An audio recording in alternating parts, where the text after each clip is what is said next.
Welcome to our fourth PL Talks. PL Talks is a passion project. We want to host and chat with distinguished members of the Alberta arts community. Our express hope is to help Albertans and others get to know and appreciate what wonderful artists we have carrying on their practice here in our amazing province. We videotape the chats and post them on our web channel, which is PL Talks on YouTube.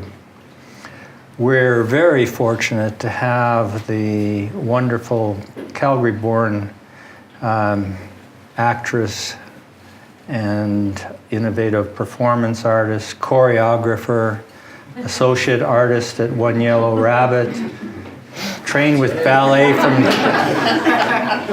she's trained with in ballet from childhood and has worked as a choreographer and dance teacher. Denise Clarke in 1983 began creating collective works with One Yellow Rabbit and became associate artist and permanent member of the Ensemble in 1986. She's created or co-created many shows for OYR, including, and I love these titles, The Erotic Irony of Old Glory, Touch, CD Dance, Breeder, Solo, Permission, Featherland, Sign Language, Heavens to Murgatroyd. Murgatroyd. Don't you remember? Heavens to Murgatroyd. Mm-hmm. A Fabulous Disaster, Smash, Cut, Freeze, Wag, and most recently, she finished up just yesterday with Live Your Prime with Damien Frost. She's also, it's a wonderful show. She has also choreographed for the Theatre Calgary, Alberta Theatre Projects, Citadel Theatre in Edmonton, Crow's Theatre, and the Canadian Stage Company in Toronto. She's toured extensively in shows including Ilsa, Queen of the Nazi Love Camp, Mata Hari, Tigress of the City Gates, Doing Leonard Cohen, Thunderstruck, Sign Language, and Dream Machine. In 2018, Denise choreographed the Rufus Wainwright opera Hadrian for the Canadian Opera Company. Denise created and became director of the Summer Lab Intensive School in 1997. She continues to teach, give master classes, and has lectured at the University of Regina, Queen's University, UC Drama at the University of Toronto, and the Quebec Drama Federation. Denise, unlike most of us, has an honorary doctorate from the University of Calgary, and in 2013 she was appointed a member of the Order of Canada. With Katie here and Denise, we've now made it our motto that unless you have an Order of Canada, you can't come. And more recently, Denise wrote The Big Secret Book, an intense guide to the performance theater. And that's this book, which I've had the pleasure of reading.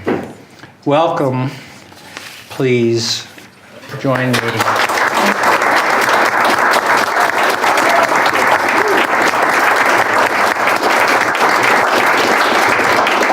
Thanks, Jeff. What a guy. So Denise, you've had an absolutely crazy January. Yes, I have. High Performance Rodeo. And just tell us a little bit of what your last week looked like. The last week I closed Damien Frost, the show that the Rabbit Ensemble made.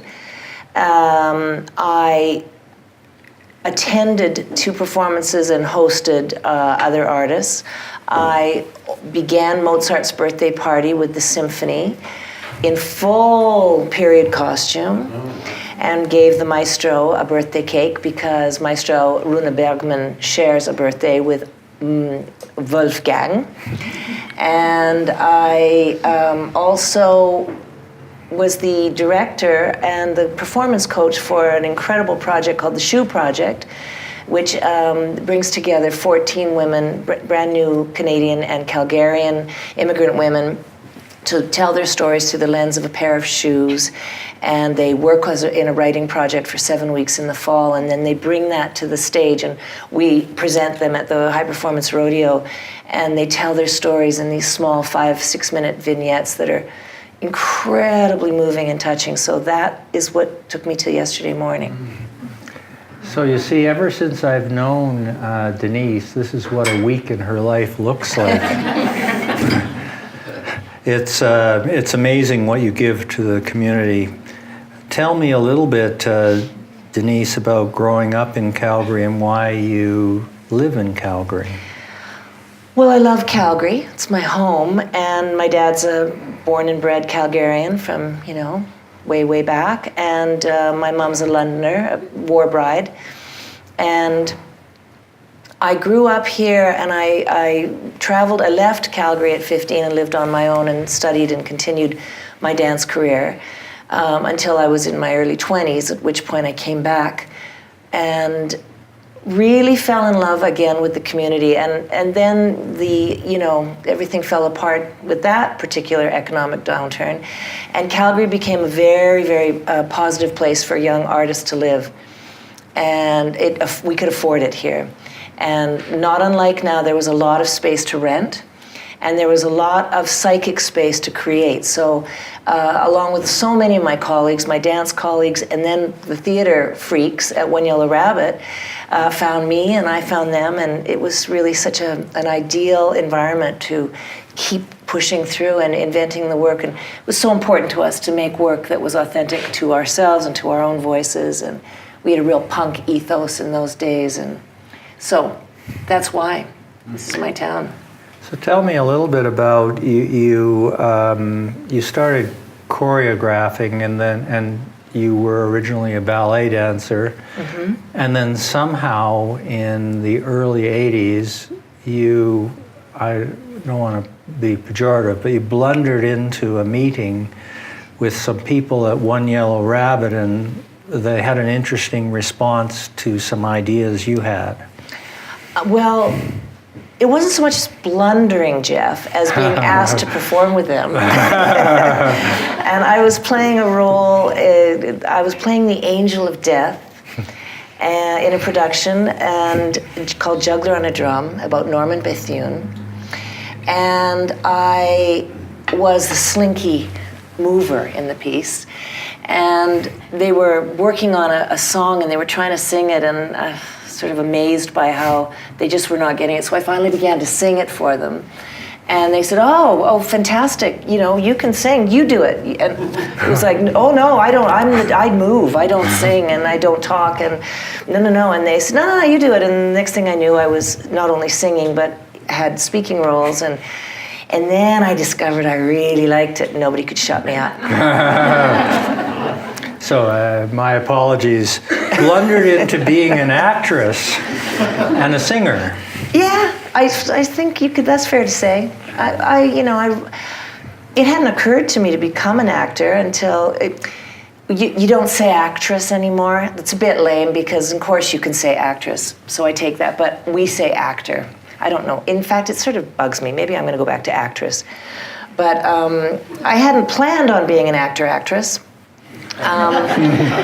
But it's a beautiful extension of the dance training, because you are a physical being in the space, and we were kind of inventing a new form in those days in the dance world called dance drama or dance theater, and I was really making early work like the Erotic Irony of Old Glory that was really pushing a lot of those boundaries and kind of making my name in the country as an independent choreographer in that realm. And it really did demand of, in the form that you use your voice. And I recognized very early on that a lot of my colleagues didn't use their voices well, or didn't have any understanding of the technique behind vocal training. And so I made it my business to try really hard to explore what made me very uncomfortable about their work and see if I could bring something else to it, another dimension. So I've been following One Yellow Rabbit for a long time, and I find the whole creed, shall we say, of One Yellow Rabbit fascinating, because you decided as a group to create your own theater company. Yes. And in that journey, you discovered some important rules of engagement. Yeah. I'm particularly struck by 4, and I'm hoping we can discuss those, and that's precision, economy, relaxation, and the value of not judging. Yes. So I'm wondering if we could start, if I could summarize my understanding of precision, it's essentially to learn your lines. That's one big part of it. Yeah. So why don't you tell us a little bit, because I have to say that as a reader of this book, and I shared this with Denise when I started the book, it was a bit of an assignment that turned into a pleasure. Essentially, what happened is when I read the book, I discovered some lessons that I could apply to my life and that I could apply to our law firm. And it's so nice to hear. And I think the precision component is one to start with. Well, it's certainly part of the triad that we practice and really do live by. We really actually do live by the precision, economy, and relaxation. And precision, I guess, if you were to imagine that you're taking a kind of a wild ride as a performance theater creator and maker and then performer, and you want a lot of freedom and you want a lot of imaginative play. Play is also a very important word for us. And that can lead to some high energy and high impact work for the audience and for yourself on stage. But it can also be dangerous. And so something that, and I mean psychically dangerous, and I mean physically dangerous. So really very early on, we realized that one very essential piece of this puzzle, which I related to and really could bring to life in the rehearsal room, was the precision piece. Very exact practice. And I'd also kind of been looking at that in the yoga world and, thinking about my dear friends and I were exploring yoga, this would be 30 odd years ago, and thinking, this is kind of helpful for the physical practice. And one of our teachers was, Donna Holman was her name, was very clear about exact practice. And I always related that so much to the work I was doing as a dance artist. And I really liked exact and precise work. And it also gave us a way to continue with our discipline, which was to make this very inventive and wild and very original to ourselves work. Some of it really high octane. It slowed down a little in the last few years. But, and to make sure that what you were seeing all led to this notion of being undeniable. In other words, you didn't have to dig it, you didn't have to go, oh, that's my kind of theater, but it would certainly be undeniably excellent in its delivery. So precision was a big part of that. And then, what was fun for me was when I went to see Damien Frost, I had read your book. So having been in the audience many times at One Yellow Rabbit, you get the impression it's a looser form than it really is. Yeah. Well, that's the relaxation part. Yeah, so relaxation or economy, which one would you like to go next? Well, let's go with relaxation next, because you so beautifully segued that, Jeff. Yes. And so, another big part of it is that when you have a lot to say and a lot to do physically, you are going to you're going to have to be very, very rigorous in the creation and in the delivery. But if the audience is watching your rigor, it can be hard to relate to the character, and we do still really love that narrative drive in our work. And so you want to appear very relaxed. And so even if the character's got a lot of energy, I don't mean casual, I mean relaxed, so that you actually quit worrying about the fact that someone's performing. And you're just you able to buy in and kind of believe. It's a big part of the believability piece. And there is also the idea that the audience eye is attracted more to someone who's relaxed on a stage than someone who's tense. Performance tension, there's good tension and there's bad tension. And there's good tension between characters or in the development of the ideas, but there's bad tension if you're watching someone be tense. So that's a huge part of the physical practice we do and how we make work, which is to always keep the nervous system calm and trained and at ease, so that while you're making this, giving this work to the audience, they are able to just flow with you and not be concerned for you. And of course, economy. And then economy. Well, economy it's linked to precision, but it's less is more. We are a minimalist theater outfit. And I'm also, I think in my own aesthetic principles, I lean to minimalism. And so the economy piece really has to do a lot with can you find a way to edit your work to be the most direct in its goals, text and physically? So you're looking at the overall economy of the piece itself. How much comedy can it stand? How much drama can it stand? How can the balance work? What's the flow? Much like you would look at any business at hand, right? You don't want to overload it on an end that's not going to pay off for you. And so the economy of the environment plays into it as well. The economy of the actual money that you're spending to make a show. Little piece of information you might not know, theater people don't make a lot of dough. And so, it's really nice to get little buttons from the government because you don't get a lot else. And, the rewards financially are not there. So you're not in my business for any kind of financial gain. It's more of a devotional craft. But it means you become very, very good with budgets. And so economy refers even to that aspect of the work. How am I spending the money I have? How am I, designating my resources in an intelligent way to bring our best game to the table? Because it's all about the delivery.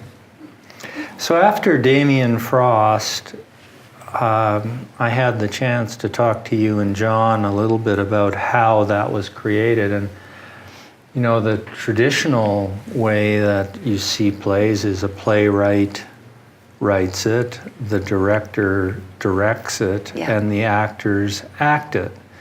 I think it would be kind of interesting for our audience here for you to share some of what you and John shared with us about the process where John had his character, Andy had his character, you had your character, and Blake was directing, but you ended up with an ensemble piece that I mistook as having been written perhaps by John, and in fact, you wrote some of the funniest lines in the... Thank you, Jeff. I won't tell the others you said that. Yeah. Well, if you want to answer the question in your role, with your Russian accent. Well, he's referring to Darlene, who's also named Dragomira. She comes from Russia, and she was my character invention for Damien Frost.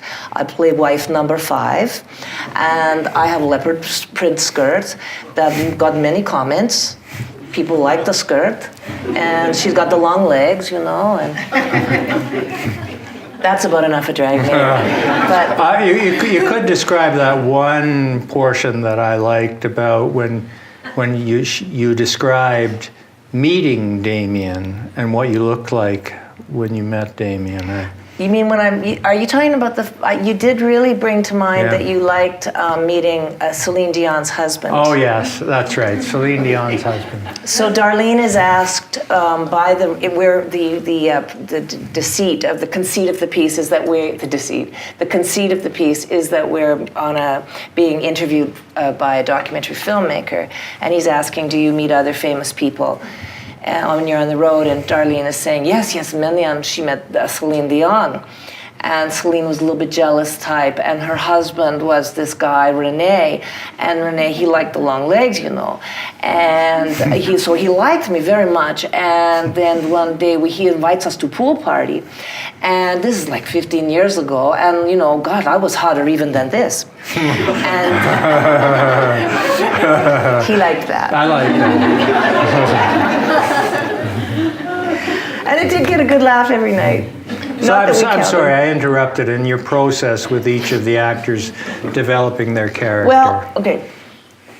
You're referring to the unbelievably illustrious and amazing John Morrell, who is another a true Canadian theatre icon and one of our besties, and even almost a mentor to us, although that came very late in our company's life.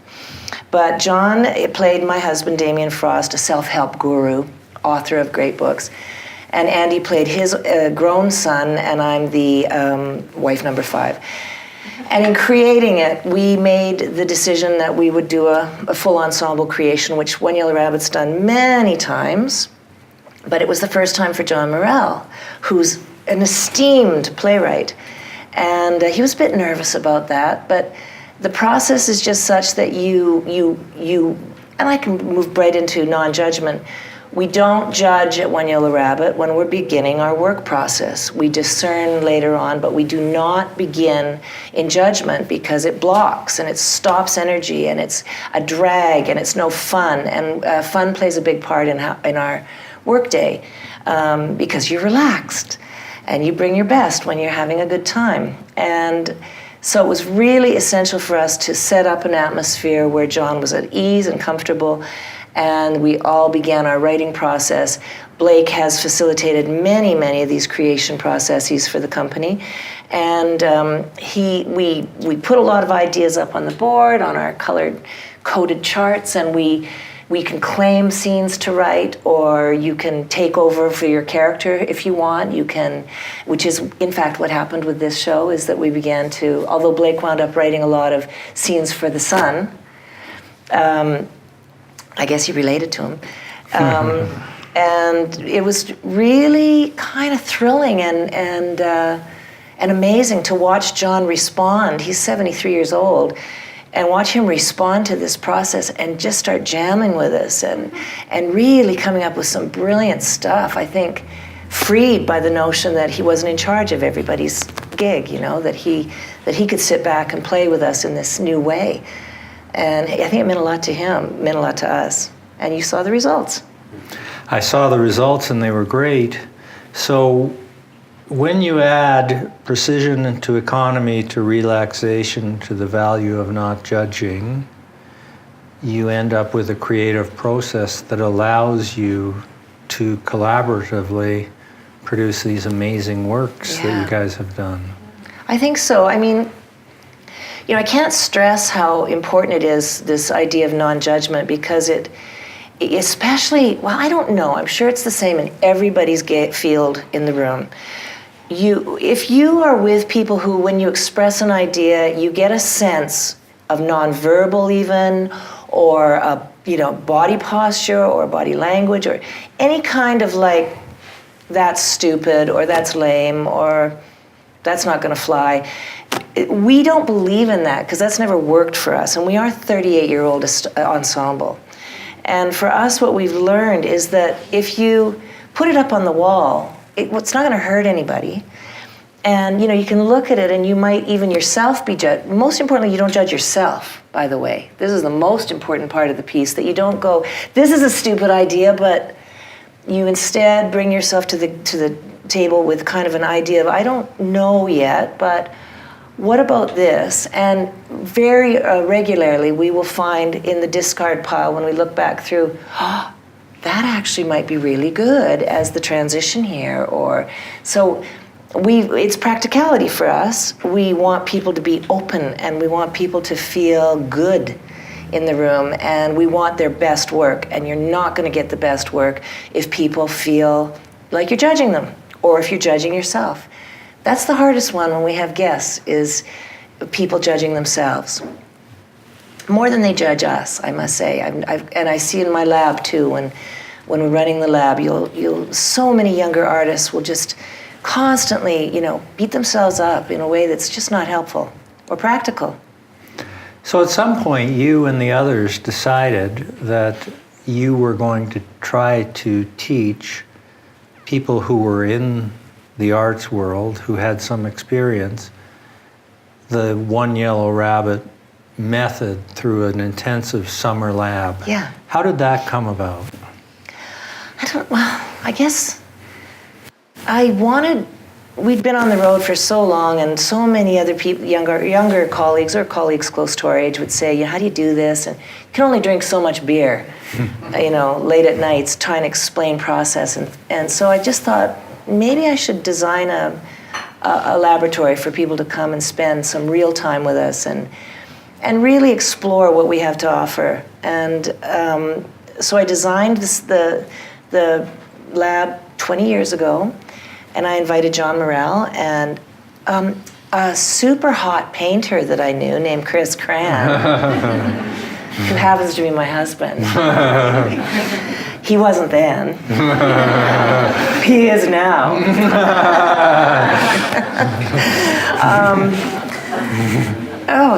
Sorry, I got a little uncomfortable.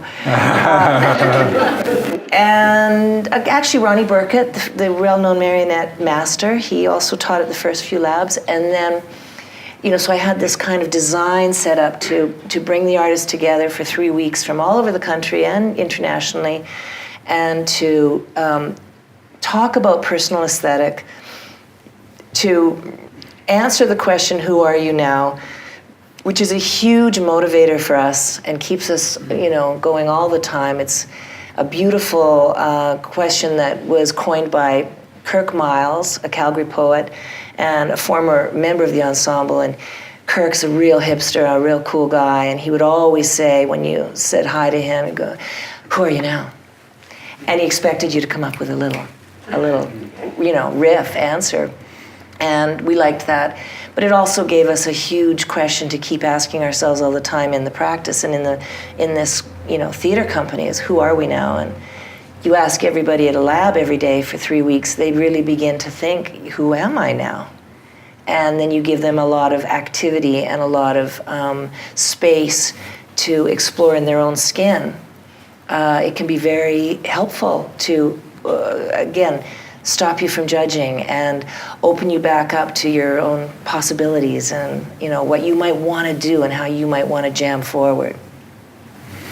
So I think what seems to have come out of these workshops, though, is, and your book, is a way of looking at the world and organizing not just how to organize a theater, but also to organize your life. And so maybe it's a sign of my deep psychological problems that I see this as a self-help book. Why did you write the book? For me, or did you write it for yourself? I wrote it for you, Jeff. Yeah. Carolyn phoned and said, "You've got to help me, Jeff. He's just a mess." I wrote the book because I was asked. I was asked to write my memoirs. And I, was like, no, who would read my memoirs? And my sweet editor said, well, your followers. And I was like, oh, newsflash, there's no followers. It's a very different community I swim, and I wouldn't describe people who come to the theater and who know me as my followers. I'm also not engaged with social media, so I don't roll in that area. And so, anyway, I said, she said, is there anything else you'd like to write? And I said, I kind of always wondered about writing a book about the lab, so that's why I wrote it. And it was an incredible exercise. It does help you organize your life to think about it as a practice, and I borrow heavily from the visual arts world and from the yoga world in thinking about what I do as my practice. And I do mention this in the book, but as a young dancer, when you're a ballet dancer, it's not yours. A ballet dancer, it's a hierarchical world, And you are not invited to think about what you're doing in ballet as yours. You are under the guise, first, of your ballet teachers. It's extremely rigorous and disciplined. That's how it has to be. Then you're under the direction of the artistic director and or the choreographer. And especially in my day, your voice is not welcome. And it's still a bit that way. You're not really welcome to open up and have a conversation in the ballet world. It's just not that scene. And I began to feel really strongly that if I borrowed from yoga and from art and thought of it as mine, first of all, it was a radical concept to me. You know, I started thinking, wow, I never think of what I do as my practice. And all painters and lawyers and yoga practitioners always are talking about my practice. And it was like, how come I've practiced every day since I'm 3, and I've never thought of that it was mine? So a very, very influential concept to me. And I guess I wanted to really encourage in the book my younger colleagues to really embrace that idea, and because it's given me such solace when it's hard. It's really hard being an artist sometimes. It's really rewarding, and I really love it, and I'm so grateful. But you can sometimes wonder what the heck you're doing. And if you have a practice, then you just keep going, one foot after the other, and you begin to appreciate life and not just the response of your audience. Well, nonetheless, it's not a memoir, but there are some lovely stories in there about different shows and how they came to be.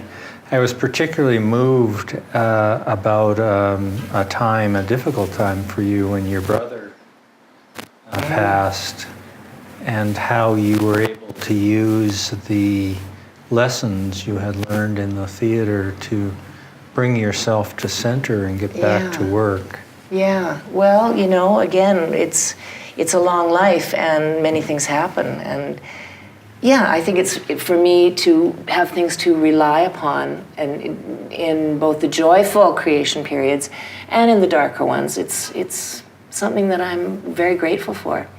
A lot of that comes from the discipline of the ballet world, where, you just go to class every day and you do what you're told. And in this case, I just kind of flipped that around, and I was the one giving myself the, you'll do as I say, to get through, wondering why I was slogging to the theater every day by myself to make a show. And I was like, I said about my grief.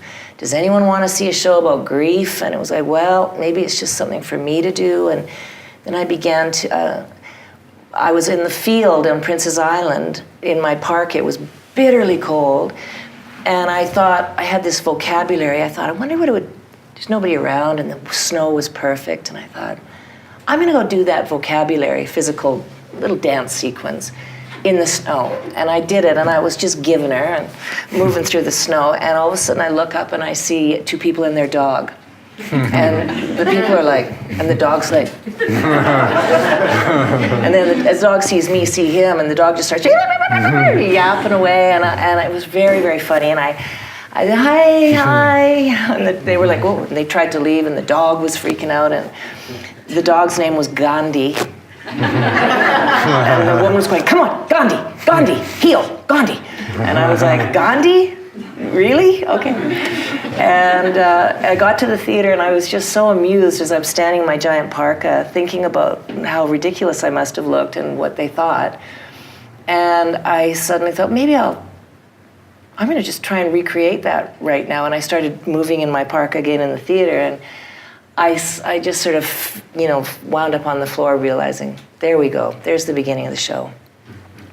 It's funny, and it lets me move in. I could also be hidden in a parka and begin the explanation of my grief with hidden, and it's very slowly revealed through the parka came off.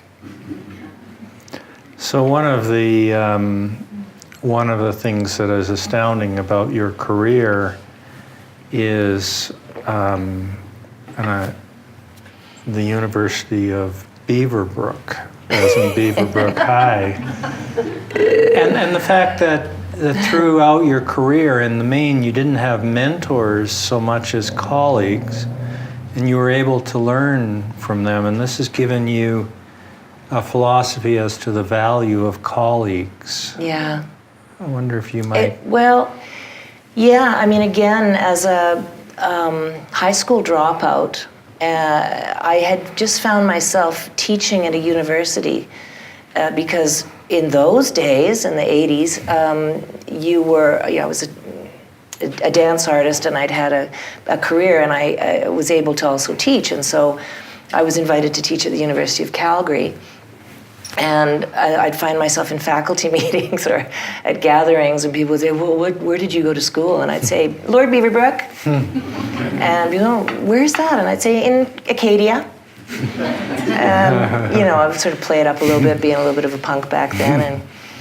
And it became very clear to me in Calgary at the time, the theater community was very young. The dance community was very limited. I had tremendous colleagueship from Vicki Adams-Willis at DJD, for an incredible partnership with Anne Flynn, who taught at the University of Calgary and was my young, she had just moved from New York, and she was this amazing young woman.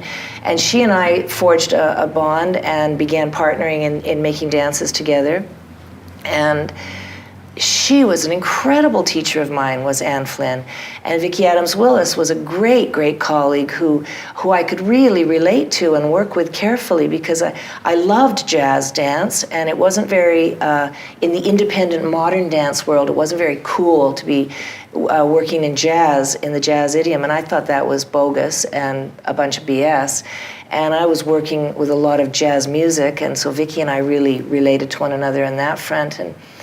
And then I ran into the Rabbits, and it was a beautiful scene then, because in Calgary then, there was me and Anne and Vicki, and then there was performance artists, Marcella Bienvenue and Murdoch Burnett, and then there was Richard McDowell and rock bands, the punk movement. There was bands happening everywhere, and 10 Foot Henry's nightclub, and everybody came together, all the poets and the small dance community and the theater. It was a really great, great gift. Hugely influential, and has been a big part of the modeling for a lot of the younger artists now. Is when they're learning and studying with us, is they're really grateful to think you don't necessarily need to be at a place of higher learning. You don't need to your post-secondary to become a high functioning artist in the community, and to give back and to make your own way. So you would be one of the few high school dropouts who has a doctorate from the University of Calgary. Maybe. I wonder about that. Yes. So Denise, this has been absolutely wonderful. I want to commend this book. It's generous beyond...